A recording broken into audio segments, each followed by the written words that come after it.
¿Qué es ley eterna? La ley eterna es una ley suprema que rige todas las cosas y de la cual dependen todas las otras leyes.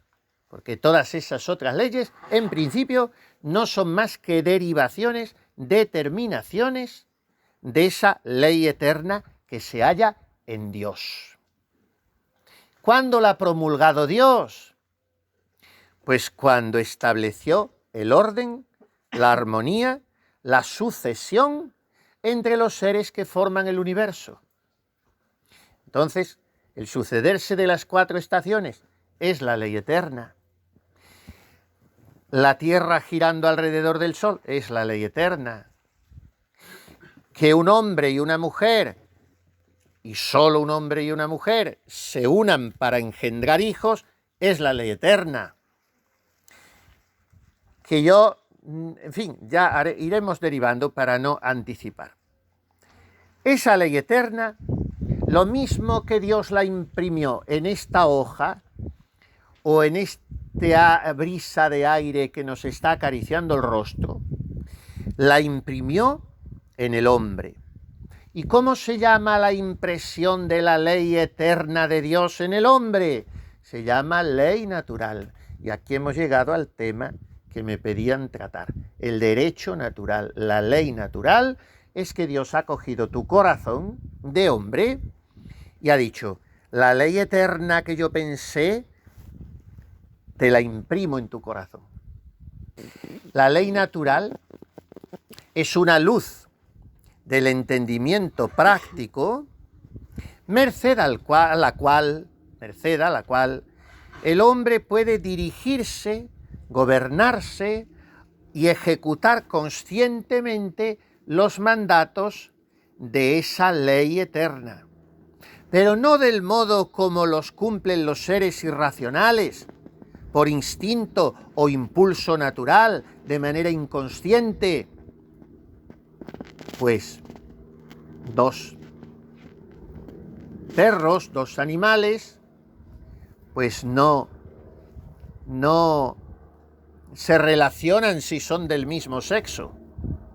Esto no lo tienen que pensar, lo hacen inconscientemente.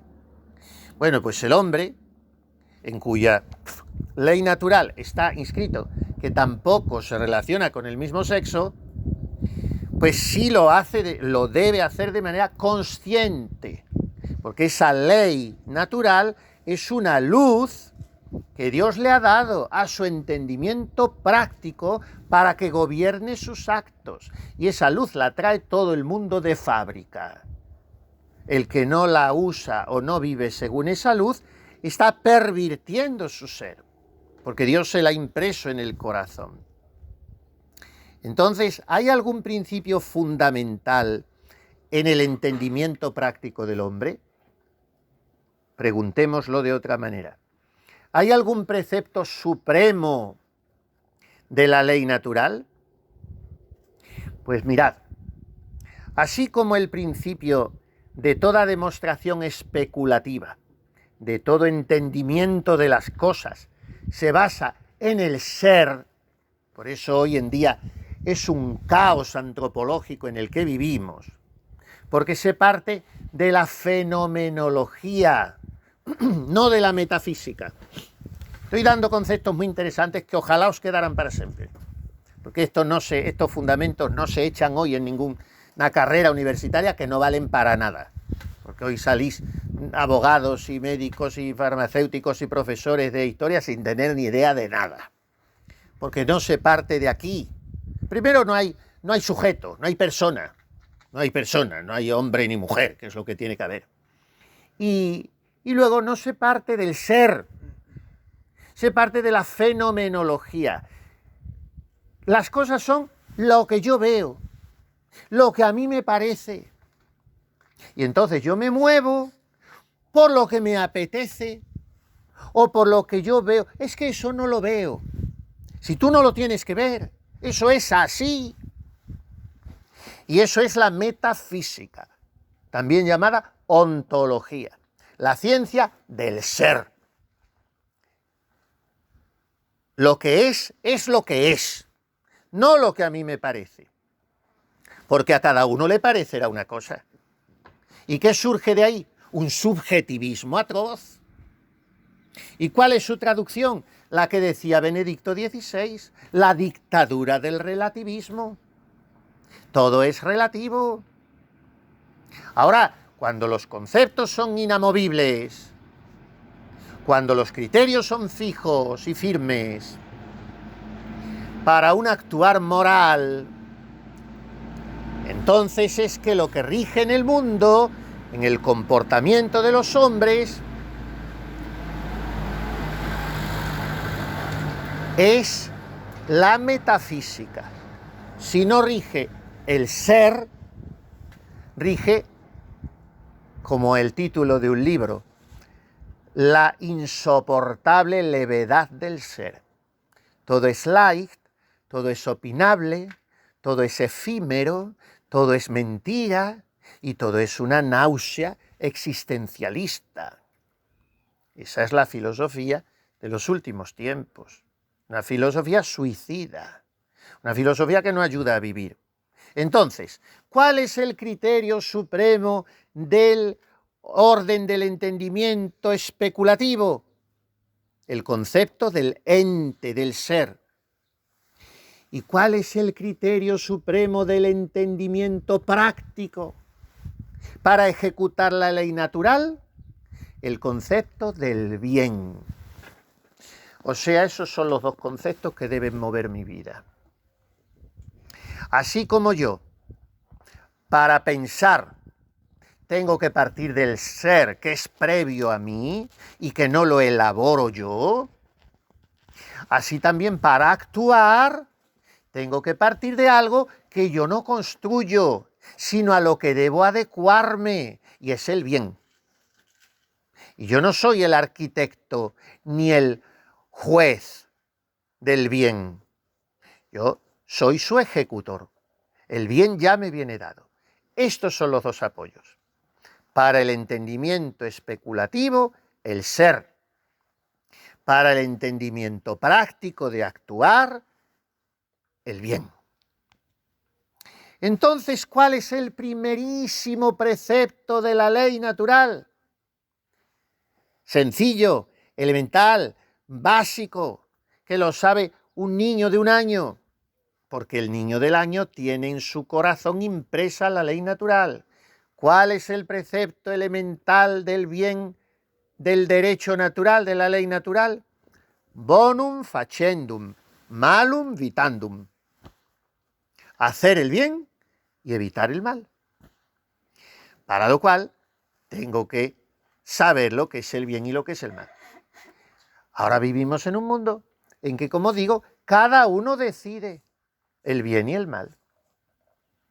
Y eso que se presenta como un respeto a la libertad del otro, en realidad es una guerra sin cuartel, porque hay tantas opiniones y frentes de batalla como hombres. Entonces, este precepto fundamentalísimo, hacer el bien y evitar el mal, es el fundamento de la razón de ser de todos los preceptos. Y aquí podríamos acabar la palestra, la charla. Todos los mandamientos de la ley de Dios, todas las virtudes, todas las preceptos de la Iglesia, todo lo que tengáis, y el que es religioso, sacerdote, en sus reglas, en sus constituciones, todo lo que haya que cumplir, las obligaciones de un matrimonio, todo se reduce a esto: hacer el bien y evitar el mal. ¿Y cuál es la aplicación primaria, inmediata, de este principio? El reconocimiento por parte de la razón de los 3 bienes que perfeccionan la naturaleza humana. ¿Cuáles son estos 3 bienes? Pues mirad, en primer lugar, es bueno, porque uno puede decir, es que yo no sé lo que es el bien y lo que es el mal. Un salvaje que no haya sido civilizado, que también tiene en su corazón la ley natural y también sabe lo que es el bien y el mal. Mejor que los que tienen hoy 3 carreras universitarias en universidades ideologizadas de marxismo y de ateísmo. Mejor lo sabe un salvaje hoy. Pero podría decir alguien, pues es que yo no sé lo que es el bien y lo que es el mal. Pues tres cosas. Tres cosas son buenas. Primera, lo que sirve para la vida, para conservar y para desarrollar la vida. Lo que está en contra de la vida es malo. Y ahí meted pues todo lo que estáis pensando de aborto, de eutanasia, de violencia, de injusta distribución de las riquezas y del hambre que hay en muchos países, porque eso atenta contra el desarrollo de la vida, ¿no? Entonces, primer bien, fomento, desarrollo, sostenimiento de la vida física. Segundo bien, todo lo que sirve para perpetuar la especie. Todo lo que sirve para tener hijos es bueno. Y todo lo que sirve para no tenerlos es malo. Ya está. Primer bien, la vida. Segundo bien, la procreación. Perpetuar la especie. A no ser que se evite o se abstenga uno de perpetuar la especie por un bien mayor, propter regnum celorum. Eso es otra cosa. Eso cuando esta noche hablemos de la vocación, lo hablaremos. El padre de 15 hijos, extraordinario, está haciendo un bien extraordinario. El que renuncia a tener ese hijo, esos 15, para ser padre espiritual de 15.000, hace mucho mejor. Pero eso no es que se niegue a perpetuar la especie, es otra cosa. Por lo tanto, primer bien, la vida, desarrollarla, fomentarla. Segundo bien, la especie, perpetuarla. Tercer bien, la moral, todo lo que perfecciona al hombre como ser racional. Un sistema educativo, como he dicho antes, que os alela, que os atonta, que os hace peleles, eso es malo, porque no perfecciona racionalmente al hombre. Un padre que no le compra al niño un móvil y le compra libros y le hace que le guste la lectura, la música, una conversación enriquecedora, eso es buenísimo. Los ordenadores y las teclas y los videojuegos ¿es un mal? ¿Por qué? Porque te impide desarrollar tu racionalidad, te impide pensar. Entonces, los tres bienes, repito una vez y otra, porque la primera regla de la pedagogía es la repetición. ¿Cuánto se repite este señor? Si ni aun así te enteras, por mucho que repitas. Entonces hay que repetir. Con un poco de gracia se cambian las palabras, un poquito, en fin, pero se repite. Entonces, tres bienes. Favorecer la vida, favorecer la especie y favorecer la razón. Esos tres bienes son la ley natural. ¿Y qué se sigue de la promulgación por Dios de esta triple ley? Pues que la razón práctica del hombre establecerá entre estos bienes una subordinación. Porque los he enumerado, pero voy ahora a decir cuál es el primero. El primero es el último que he dicho. El mayor bien de todos es el que perfecciona la razón. O sea, el bien de la inteligencia precede en dignidad al bien de la conservación de la especie. Y este precede en dignidad al bien del individuo. Todos habréis oído Santa Juana Beretta Molla, Gianna Beretta, madre italiana, santa. Renuncia a vivir ella para que viva su hijo. Santa. Entonces, el bien de perpetuar la especie está antes que el bien de la propia vida. Ahora, si esa madre, vamos a poner un caso hipotético, hubiera sabido que por vivir el hijo pues no hubiera perfeccionado su razón dándose a Dios, caminando hacia el cielo, si hubiera podido escoger, hubiera escogido morir los dos, con tal de que el hijo se salvase, porque está antes el bien de la inteligencia que el bien de la perpetuación de la especie y el bien de la propia vida. Vamos a ver qué obligaciones impone cada uno de estos tres bienes de la ley natural. Primero, la ley de la conservación de la vida, de la conservación del individuo. ¿Qué obligaciones impone? Alimentarse y no atentar jamás contra la propia vida. Esas dos obligaciones están nacidas del derecho natural. Yo tengo que comer. Es lo primero que le digo a un joven o a uno que se ha consagrado a Dios, que está en el seminario, que va a empezar una vida, porque ya luego cuando uno es mayor da más igual, pero cuando se está la vida todavía formando el cuerpo, hay que comer y dormir. Eso es preservar la propia vida. Y luego tener unas justas expansiones de diversión, de paseos, de tomar el sol, de deporte. Todo eso es necesario para la vida. Por tanto, primero, alimentarse y segundo, no atentar jamás contra la propia vida. Es que yo estoy estudiando, son unas oposiciones a notaría muy duras, yo quiero sacarlas y entonces, pues mire usted, estoy durmiendo 3 horas cada día. ¿Estás pecando mortalmente? Lo primero que tienes que hacer es conservar tu vida. Y respecto a la conservación de la especie, el segundo bien, perpetuar la especie. ¿Qué impone este bien? Pues lo que este bien exige es que haya quienes acepten las cargas y también las dulzuras de la paternidad y la maternidad, y que jamás se ejecute acto alguno contrario a los fines de la procreación. O sea, todo lo que esté fuera del orden establecido por Dios para engendrar un hijo, sea con otra persona del diverso sexo, del mismo sexo, con uno solo, dentro del matrimonio, fuera del matrimonio, todo lo que esté fuera del modo como Dios ha establecido para engendrar hijos, está fuera de la ley natural. Es una aberración. Ab errare significa salirse del camino. Es una aberración. Entonces, ¿qué me impone el bien de la ley natural referente a la conservación de la especie, a la procreación? ¿Qué me impone?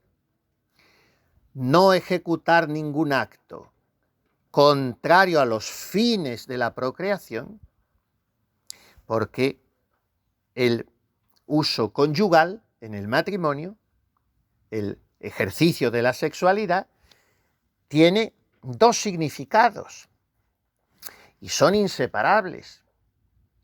El significado unitivo y el significado procreativo, y los dos han de ir juntos. Otra cosa es que, según los ciclos de la mujer o en el embarazo de la mujer, al significado unitivo no le va a seguir el procreativo. Eso ya se sabe, pero eso está también establecido por Dios. Y por eso, del estudio de esos ciclos, se puede partir para llevar a cabo un control de la natalidad responsable, porque no se pueden alimentar a 12 hijos o a 8 y hay que tener menos, pero según lo establecido por Dios, no según cosas contrarias a lo que está en el derecho natural. Y además, ¿qué exige este bien? Aceptar, fíjese qué bonito lo dice, aceptar las cargas y las dulzuras que impone la paternidad y la maternidad. O sea que el padre y la madre van a gozar mucho teniendo hijos y van a sufrir mucho por criarlos, y sobre todo después de que ya estén criados, cuando se te case con alguien que tú no quieras o haga algo que tú no quieras. En fin, todas esas cargas hay que aceptarlas. Son derivación de ese otro bien. Y respecto al tercer bien, que es el primero, el bien de la razón, ¿qué obligaciones impone la ley natural? Pues mirad, puesto que el hombre es hechura de Dios y además es ser inteligente y como tal está destinado a vivir en sociedad, la ley natural me impone la obligación de honrar a Dios como señor y dueño soberano y de tratar a los demás semejantes conforme exige la naturaleza de las relaciones que con ellos se sostengan. O sea, el bien de la razón que me pide, dar culto a Dios, porque estoy hecho por Él, me lo dice mi razón, y relacionarme bien con los demás porque estoy hecho para vivir con ellos.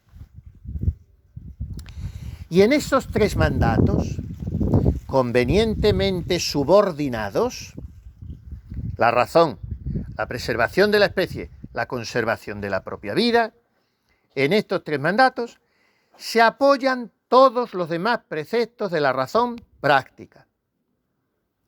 Y los preceptos secundarios de los primeros ya serán diversos para cada hombre, porque son infinitas las variables condiciones en que los hombres viven. Ya cada uno tendrá que adaptarlos a su manera. ¿Quién deduce esa adaptación? ¿Quién formula los principios secundarios de la ley natural? La razón de cada individuo y la autoridad competente en la sociedad. Lo que la ley natural no concreta, que son estas tres cosas que hemos visto, puede ser objeto de ley también. Y aquí entra ya la tercera ley. Hemos hablado ley eterna, ley natural y ahora entra la ley humana.